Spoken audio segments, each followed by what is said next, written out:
تو رینیسانس کا جو لفظ ہے اس کا مطلب ہے ری برتھ، یعنی دوبارہ پیدا ہونا. اور رینیسانس یعنی اس ری برتھ سے مراد ہے کہ آرٹ کے میدان میں، لٹریچر کے میدان میں اور لرننگ یعنی علم کے میدان میں ایک نئے سرے سے چیزوں کا زندہ ہو جانا، تازہ ہو جانا.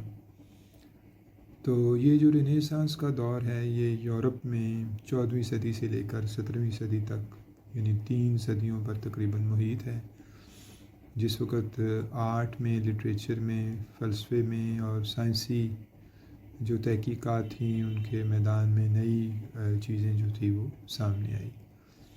اور رینیسانس کا دور اس لحاظ سے بھی اہم ہے کہ یہ میڈیول ورلڈ میں اور ماڈرن ورلڈ میں ایک اس نے پل کا کام کیا تھا.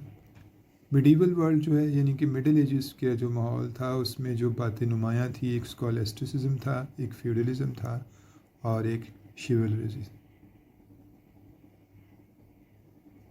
اسکولسٹسزم کا مطلب ہے ایسا فلسفہ جس میں کچھ مذہبی چیزوں کی شامل کیا گیا تھا، یعنی کرسچینٹی سے تعلق رکھنے والی چیزوں کو، اور کچھ اس سے پہلے جو یونان کا فلسفہ تھا جو کہ غیر مذہبی تھا اس میں وہ بھی شامل تھا.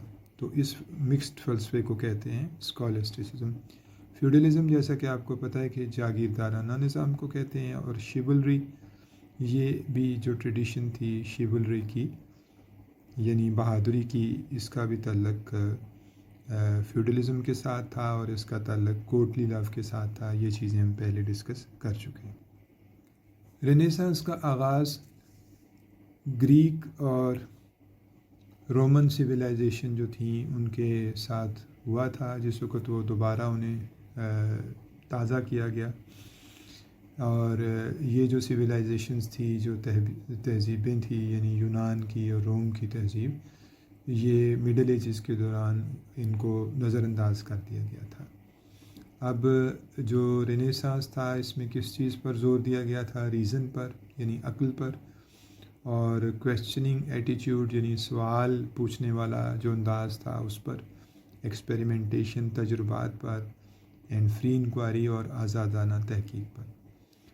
اگر ہم اس کا موازنہ کریں مڈل ایجز کے انداز فکر سے تو ہمیں پتہ چلتا ہے کہ اس میں فیتھ یعنی کہ جو دین تھا یا جو ریلیجن تھا اور وہ زیادہ حاوی تھا. اس کے علاوہ اتھارٹی یعنی جو بادشاہوں کا اختیار تھا وہ زیادہ حاوی تھا، اور اس کے علاوہ جو ایک ان کی ٹریڈیشن تھی، اور یہاں پہ ٹریڈیشن سے مراد یہی ہے کہ وہ کیتھولک ٹریڈیشن یعنی جو ان کا کیتھولک مذہب تھا، یہ مڈل ایجز میں یہ ساری چیزیں انسان کے ذہن پر حاوی تھیں. رینیسانس کے دور میں کیا ہوا کہ اس نے انڈیویجول یعنی ایک جو انسان تھا، انفرادی طور پر جو انسان تھا اس کو نمایاں طور پر پیش کیا، اور اس نے جو دنیاوی مزہ تھا، ورلڈلی پلیئرز تھے، ان کو سراہا. اور اس نے کہا کہ زندگی جو ہے یہ ورتھ فائل ہے، یعنی زندہ رہنے کے قابل ہے فار اٹس اون سیک، اور اس کو اس کے طور پر گزارنا چاہیے، not chiefly as a preparation for the life to come, نہ یہ کہ زندگی کو آپ آنے والی زندگی کے لیے تیاری کے عمل میں گزارتے. جیسا کہ ایک شاعر کا شعر ہے کہ میں آج کی مسرتوں کو آج ہی سمیٹ لوں، کہ آنے والا دن کہاں کسی کی دسترس میں ہے. اسی فلسفے سے، اسی تحریک سے ہیومنزم کے فلسفے نے جنم لیا جو اسی دور میں پیدا ہوا. ہیومنزم کا جو فوکس تھا وہ تھا سیکولر سوسائٹی پر. ہیومنزم ایک غیر مذہبی تحریک تھی اور ایک غیر مذہبی معاشرے کو جنم دینا چاہتا تھا، اور یہ بالکل جو مڈل ایجز کا یعنی جو میڈیول پیریڈ کا جو پری آکوپیشن تھا، یعنی ان کا جو تفکر تھا، ان کے جو خیالات پر یا سوچ پر جو چرچ اور مذہبی معاملات یا ریلیجس افیئرز حاوی تھے، یہ ہیومنزم کی فلسفی اس سے بالکل برعکس تھی. تو اب واپس آ جائیے رینیسانس کے دور کی اہم خصوصیات کی طرف. کہ رینیسانس کے دور میں عام خصوصیات جو تھیں وہ یہ تھی کہ لٹریچر، آرٹ اور سائنس کے میدان میں اس میں کافی کام ہوا تھا. رینیسانس کا آغاز، the origin of the renaissance, اس کا آغاز اٹلی میں ہوا۔ اٹلی جو ہے وہ یونانی اور رومن تہذیب کا مرکز تھا۔ اس تہذیب میں اسکلپچر یعنی مجسمہ سازی، بلڈنگز، فن تعمیرات، روڈز، مینوسکرپٹس یعنی کہ بکس، یہ سب چیزیں شامل تھیں۔ That excited curiosity about classical civilization, جنہیں دیکھ کر یا جن کے مطالعے سے انسان کے دل میں ماضی کی جو تہذیب تھی اس کے بارے میں تجسس پیدا ہوتا تھا۔ اور چونکہ اٹلی جو ہے یہ بحیرہ روم پر واقع تھا، تو اس نے بائزنٹائن کی جو ریاست تھی اور جو مسلم ریاستیں تھیں جو اس کے پار واقع تھیں، وہاں سے بھی آنے والے اثرات کو قبول کیا تھا۔ تو اس کے بعد کچھ لوگ ایسے تھے کہ جو کہ پیٹرنز بنے اس میں لٹریچر کے، آرٹ کے اور سائنس کے، ٹھیک ہے، یعنی وہ انہوں نے اس کی سرپرستی کی۔ یہ والا پوائنٹ اتنا امپورٹنٹ نہیں ہے، اس کو میں اسکپ کر لیتا ہوں۔ جو زیادہ امپورٹنٹ پوائنٹ ہے وہ ہم اس ڈسکشن میں شامل کریں گے۔ فلورنس جو ایک کیپٹل ہے اٹلی کے ٹسکنی ریجن کا، اس میں بہت سارے ماسٹر پیسز جو تھے رینیسانس کے، آرٹ کے اور فن تعمیرات کے پائے جاتے تھے، ٹھیک ہے۔ اور 15ویں صدی میں یہ میڈیسی فیملی کے کنٹرول میں آ گیا تھا، جو کہ پیٹرن تھے یعنی سرپرست تھے آرٹ کے۔ اور فلورنس میں لوگ جو تھے وہ مختلف جگہوں سے اٹلی میں آتے تھے، اور اسی طرح اس شہر کی بڑی اہمیت تھی۔ اس میں بہت سارے نادر جو تھے وہ چیزیں پائی جاتی تھی رینیسانس کی۔ 15ویں صدی میں رینیسانس کا آغاز ہوا اٹلی سے فرانس میں، جرمن کی اسٹیٹس، ہالینڈ، انگلینڈ میں، اور جو خیالات تھے وہ مذہب اور فوجی معاملات اور اقتصادی معاملات کے آپس میں تعلقات سے یہ پھیلے تھے۔ اور بہت سارے جو اسکالرس تھے شمال کے علاقوں سے تعلق رکھنے والے، وہ اٹلی میں آئے تھے تاکہ وہ ان خیالات کو وہ آپس میں اپنے طور پر جذب کر سکیں۔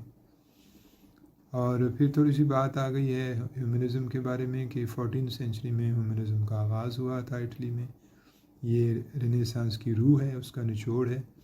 اور جو ہیومنسٹ رائٹرز تھے وہ ان کا جو تعلق تھا وہ ہر روز کے جو معاملات تھے انسان کے، ان سے تھا، نہ کہ مذہبی معاملات سے۔ ہیومنزم ایک غیر مذہبی فلسفہ ہے جس میں انسان کو مذہب سے زیادہ اہم سمجھا جاتا ہے۔ ہیومنسٹ جو رائٹرز تھے انہوں نے کلاسیکی تہذیب سے انسپریشن یعنی جذبہ جو تھا وہ حاصل کیا تھا، اور یہ ایگر تھے یعنی متجسس تھے، اور بڑے پڑھنے والے تھے، اسٹڈنگ تھے and publicising ancient Greek and Roman manuscripts, اور پرانے زمانے کے یونانی اور جو رومن مسودات تھے یعنی کتابیں تھیں نامکمل شکل میں، ان کو یہ پروموٹ کرتے تھے۔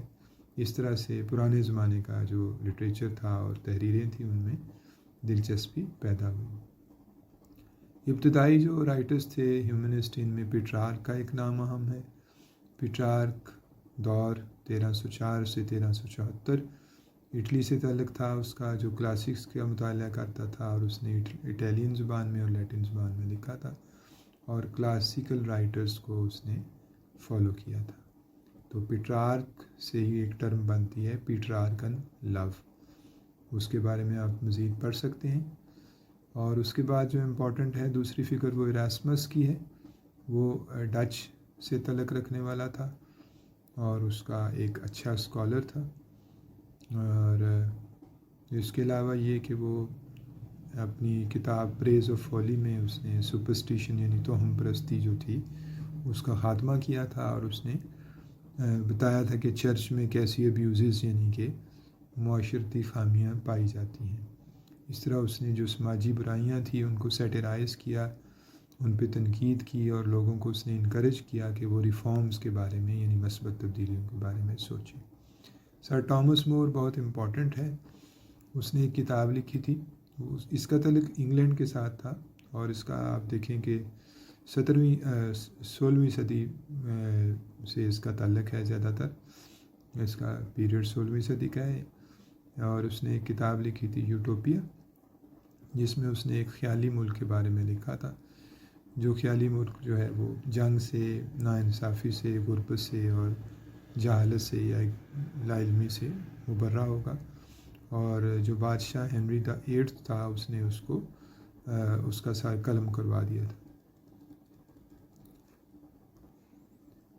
مڈل ایجز میں جو زبان زیادہ تر استعمال ہوتی تھی لٹریچر کے لیے، چرچ کے لیے اور پڑھے لکھے لوگوں کے لیے، وہ لاطینی زبان تھی جسے انگلش میں لیٹن کہتے ہیں۔ تو جیسے ہی مڈل ایجز کا خاتمہ ہوا تو اس کے بعد ورنیکولر زبان، یعنی جو عام کسی بھی علاقے کی زبان تھی، انگلینڈ میں یہ ورنیکل زبان سے مراد ہے انگلش زبان، اس نے آہستہ آہستہ اس کی جگہ لی۔ ورنیکولر کی ڈیفینیشن یہاں پر بتا دی گئی ہے۔ اس کے بعد ڈانٹے ایک امپورٹنٹ رائٹر ہے، اس کا بھی تعلق اٹلی کے ساتھ تھا، اور اس کو فادر آف ماڈرن اٹلی کے طور پر بھی جانا جاتا ہے۔ اس کی ایک اہم پوئم تھی جس کا نام تھا ڈیوائن کامیڈی۔ یہ ایک طویل پوئم ہے جس میں وہ اپنے جہنم کے سفر کے بارے میں ہمیں بتاتا ہے۔ بوکیشیو ایک امپورٹنٹ اٹیلین رائٹر ہے، اور اس کے اوپر بھی بہت اثرات تھے رینیسانس کے، جو اسپرٹ تھی ہیومنزم کی اس کے، اور یہ اپنی پروز کی جو کلیکشن تھی جس کا نام ڈی کیمیرون تھا، اس لحاظ سے یہ بڑا امپورٹنٹ رائٹر ہے۔ اس کے بعد چوسر کے بارے میں تو آپ جانتے ہیں، یہ آپ کے کورس میں بھی شامل ہے۔ آپ کا جو کلاسیکل پوئٹس ہیں ان میں سب سے اول نمبر پر جو ہے چوسر آتا ہے۔ اس کا تعلق 14ویں صدی کے ساتھ تھا، اور اس نے ڈانٹے کے اور بوکیشو کی جو رائٹنگز تھی ان سے استفادہ کیا تھا جس وقت وہ اٹلی میں گیا تھا۔ اس نے سفیر کے طور پر بھی کام کیا تھا، اور یہ دوسرے ممالک میں بھی جاتا تھا، اس لیے یہ دوسری زبانوں سے، دوسری تہذیبوں سے بھی آگاہ تھا۔ اور اس کی جو کینٹربری ٹیلز تھیں جو کہ آپ کے کورس میں جن کی پرولوگ شامل ہے، وہ ایک اس کی شہرت کا سبب بنی۔ یہ کچھ ایسے زائرین کے بارے میں تھی جو کہ ایک سینٹ کے شرائن یعنی دربار پر جاتے ہیں کینٹربری کے علاقے میں زیارت کے لیے۔ پلگرم کا لفظ استعمال ہوا ہے، جو ہمارے یہاں پلگرم کا مطلب ہوتا ہے حج۔ اس کے بعد جو اہم واقعہ تھا وہ تھا پرنٹنگ پریس کی ایجاد۔ پرنٹنگ پریس ایجاد ہوئی تھی جرمن سے، اور مڈل ایجز میں اس سے پہلے کتابیں جو تھیں وہ ان کو ہاتھ سے جھلیوں پر لکھا جاتا تھا، اور 12ویں صدی میں یہ جو تھے یورپینز، انہوں نے کاغذ جو تھا وہ مسلمانوں سے دریافت کیا تھا۔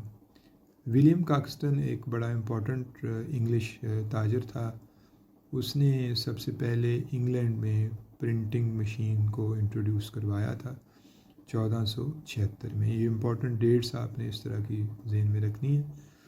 ایک 1453 کی ڈیٹ بڑی امپورٹنٹ ہے، یہ میں نے آپ کو کلاس میں بھی بتائی تھی۔ یہ جو فال ہوا تھا اس کا کانسٹینٹینوپل کا، قسطنطنیہ جسے کہتے تھے اس کا، جس وقت ترکوں نے باربیرینز نے حملہ کیا تھا، اور یہاں پہ جو اسکالرز تھے وہ یہاں سے چلے گئے تھے، اور اپنا جو ان کا علم تھا اس طرح سے یونان کا وہ سارا پھیل گیا تھا دنیا کے دیگر علاقوں میں۔ تو ایک وہ ڈیٹ امپورٹنٹ ہے، ایک یہ پرنٹنگ پریس والی ڈیٹ امپورٹنٹ ہے 1476 والی۔ اب پرنٹنگ پریس کا جو امپیکٹ تھا، یعنی جو اس کا اثر تھا، وہ بہت زیادہ ہوا، اور کتابیں جو تھیں وہ بڑے پیمانے پر چھپنے لگ گئیں۔